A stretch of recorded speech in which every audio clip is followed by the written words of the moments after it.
Alright, guys. So this is going to be my review. It helps if you get the damn comic.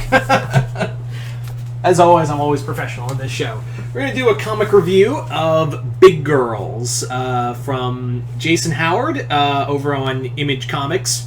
Big Girls was sent to me, a part of the large comic drop from my good friend Mount Vernon Kid, Chris. I know you're watching this. Thank you again, brother. And yeah, Big Girls was a book I was really looking forward to reading. Like, this was a comic I was always fascinated and wanted to read, and Chris hooked me up.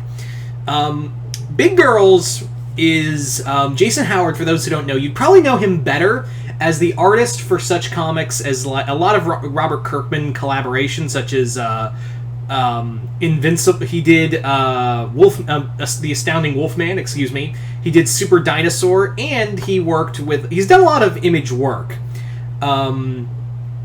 He's worked with Warren Ellis on Trees. He worked on Cemetery Beach, also with Ellis. Probably doesn't want to be associated with Ellis these days. I wouldn't blame him.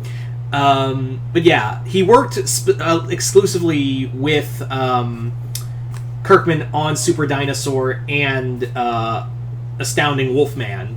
So this comic is kind of like could be treated as one big graphic novel.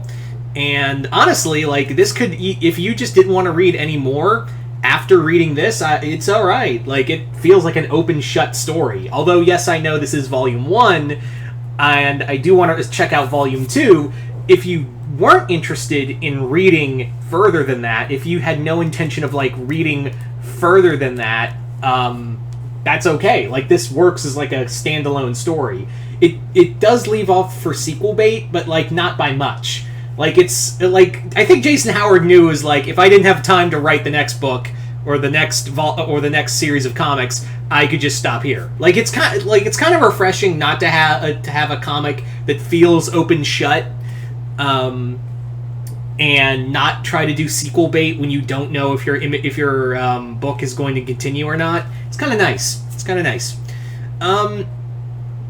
So let's get into the actual comic. So this story takes place in a universe where a event called The Mistake happened, and now any child born is now given, like, gigantism, like kaiju-sized. Boys become giant mindless monsters called the Jacks, and girls aren't affected, and they just grow to a certain number, to a certain height, like 300 feet tall. This focuses on Ember, the last of the new Big Girls, and essentially what they are is a special fighting force in this place called the Preserve, which is like one of the last cities of humanity that protects the humanity from the Jacks.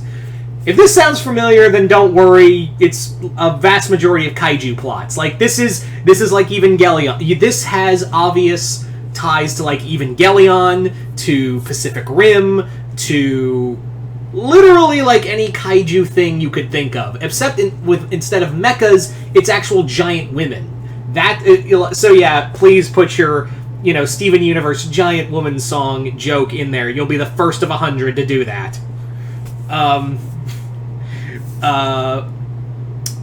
Yeah. So this comic is a lot of fun.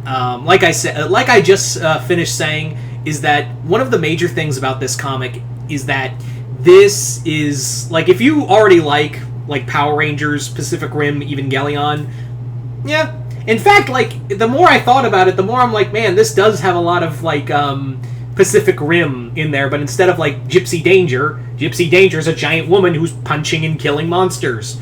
There's a lot to it. I can't show you the artwork because, it's a little naughty in here. Now, before anyone asks, oh, do we get to see the girls naked?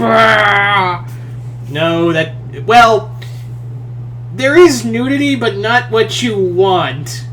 But not what you think it is. There's the better word. Or if you're into that, that's totally fine. I'm just saying, like, if you're going into this looking for female nudity, that's not the nudity you're gonna get. Just saying. I really like this. There's some really great kinetic action in here. There's some great monster fights in here. All the characters are really well done. I like the main villainess of this story, who calls herself Gulliver. I like her connection to the leader of the big girls. His name is High Counselor, High Marshal Tannic. And Tannic's whole thing is that he has this zero tolerance policy when it comes to the Jacks, who literally start growing at a very young age. Like, the opening scene is a little hard. Like, I'm not gonna lie, it's a little hard to watch.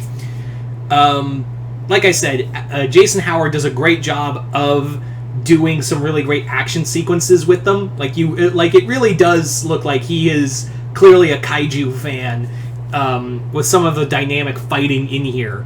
My only regret, one of my few gripes with this comic is that the Jacks are very kind of generic. Like, they just like giant monsters that look like, with growths all over them, and they're different, and there's different colors to them. Now, those colors do have different meanings to them, but I feel like I was kind of hoping that the Jacks would be a little more like diverse in mutation. Like, I was kind of hoping for a little more in that. There is some great stuff about humanity, and but that's all kind of in the background. This is more like, hey, you want to see giant women beat the shit out of monsters? Here you go. But there is a lot of more to that. Like, Ember is feeling a little conflicted. She was the last big girl found, and she and the other two, Apex and Devon, are the last three. Like, those are the last three known. I do imagine if Jason Howard continues this at some point, which I believe he is, there's probably going to be more arrivals. Like, there's going to be more girls that are going to be found. This series, it really would work as like a streaming service animated series or as a movie. Probably not on Netflix, because they're giving the old heave-ho to animated series, because, you know, when you have nowhere else to go and you just decide, hey, nowhere up to go but bottom. Yeah, Netflix, you assholes. Undercutting. Yeah, let's blame animation for all your problems. Fucking idiots.